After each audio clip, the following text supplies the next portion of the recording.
It came through the door. Its metal clanked up against the walls as it made its way through. The metal on metal sound went straight through me, and the light from his eyes shone like laser beams through the dusty air. I stayed still under the cramped desk and didn't move. The wires tied around my ankles and my neck, but I was able to struggle into a comfortable position. The clanking got louder and the light beams got brighter.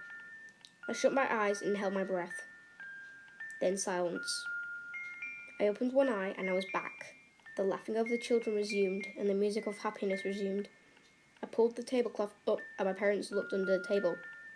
"Rachel, what are you doing under the table?" I didn't reply, and I got out from under the table.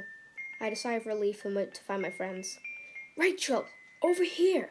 I looked over and my friend John was trapped underneath the plushie shelf behind the prize corner desk. I ran over and pulled the shelf off his back. "Thanks," he mumbled, scratching the back of his head. He looked as if he was blushing, but I ignored it. "No problem," I said, looking behind him. I stared at the thing behind him and laughed. "John, look! It's Fredbear!" John looked and laughed along with me. A couple of other kids chased after the yellow bear. I stopped running and looked at him the second time. There were human eyes through the eye holes of the suit, and they were dead as the night. I shouted at John to come back, but it was too late. The door closed behind the 6 children. I banged on the door, but nobody opened it. The screams of the children were heard when I put my ear to the door, but other children couldn't hear the screams over their own, and soon the room was silent. A man walked out with a slight red mark on his face like a cut. I thought that one of the children, maybe John, would have took the man's weapon and sliced his face, but I doubt it and stuck with the idea of it being blood.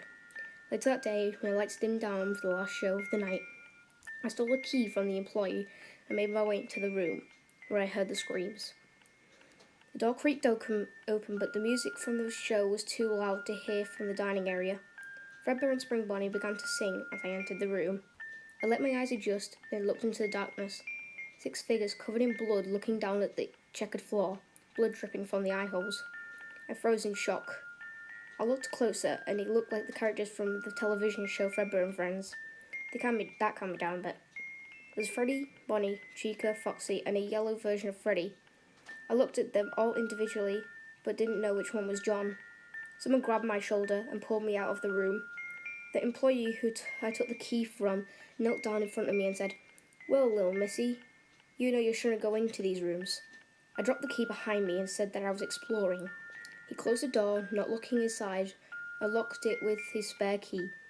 I watched the rest of the show with my parents, and we drove home with the rest of the pizza, watched a movie, and went to sleep.